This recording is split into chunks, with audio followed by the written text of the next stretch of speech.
Kaya pagdating nila sa Egypto, nakita nga ng mga Egyptyo ang kagandahan ni Sarai, at nang makita siya ng mga opisyal ng Paraon, sinabi nila sa hari kung gaano siya kaganda, kaya dinala si Sarai roon sa palasyo. O, di ba? Dahil kay Sarai, naging mabuti ang pakikitungo ng hari kay Abram, at binigyan pa siya ng mga tupa, kambing, baka, asno, kamilyo at mga alipin. Tingnan niyo po, ganito. Ito ba yung na-amaze lang din po ako kung paano po nag-provide ang Diyos, kung paano po niya binigyan ng kayamanan. Kasi kayamanan 'tong mga ito noong unang panahon, 'pag marami kang mga hayop o mga ano ay mayaman ka na po. Kaya in this way po 'no, kaya amazing 'di ba? Hindi po ba kayo na-amaze mga kaibigan sa istorya dito? Pagpatuloy ko pa ang pagbasa. Dahil kay Sarai, Genesis chapter 12 verse 16, dahil kay Sarai naging mabuti ang pakikitungo ng hari kay Abram, at binigyan pa siya ng mga tupa, kambing, baka, asno, kamelyo at mga alipin. Alipin, mga tao to eh. Pero binigyan ng Panginoon ng nakakakilabot na karamdaman ang Paraon. O di ba? Take note po, makikita po natin ang kapangyarihan ng Diyos at ang mga tauhan niya sa palasyo dahil kay Sarai, 'di ba mga kaibigan? So kung atin pong isipin, 'di ba, dahil maganda si Sarai ay inano nila, dinala sa palasyo para nga sa ano, makilala ng paraon, at yun, no, siyempre isipin na lang natin na nagustuhan si Sarah dahil Sarah po siya ngayon, si Sarai dahil maganda siya. At dahil sa ganda niya ay yun nga nabibighani at nabigyan sila ng mga mga hayop 'no, tupa, kambing, baka, asno, kamilyo at pati alipin. Mga alalay ito, mga tao, alipin, alalay. So kung Egypto, sinong alipin 'to? Baka ito na yung mga Israelites.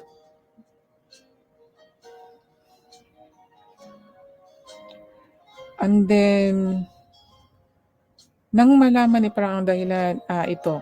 Pero binigyan po ng Panginoon ng kakakilabot na karamdaman ang paraon. Binigyan, imagine mga kaibigan. Ang Diyos po, binigyan niya ng karamdaman ng paraon.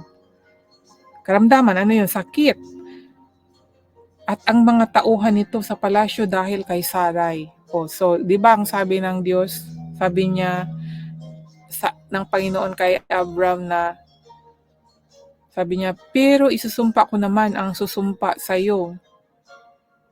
'Di ba? Kung sasaktan si Abram kasi nga pinaalis niya doon sa ano, sabi niya pagpalain, palaguin niya, aanuhin niya yung pangalan niya at pagpalain niya yung mga taong sumusunod sa kanya or mabait sa kanya, pero susumpain niya yung mga taong susumpa sa kanya kay Abram. So kasama doon kung sasaktan siya, sasaktan din siya. Sasaktan din sila, no? Yung mga nananakit kay Abram. Kaya ito na yung isa sa makikita natin kung paano pinoprotektahan ng Panginoon si Abram. Dahil nagkaroon ng karamdaman, nakakakilabot na karamdaman ang paraon at ang mga tauhan niya sa palasyo dahil kay Sarai. O imagine mga kaibigan, ganyan makapangyarihan ng ating Panginoon. Nang malaman ng paraon ang dahilan ng lahat na ito, ipinatawag niya si Abram at tinanong, ano ba itong ginawa mo sa akin? Bakit hindi mo sinabi na asawa mo pala siya? O, di ba?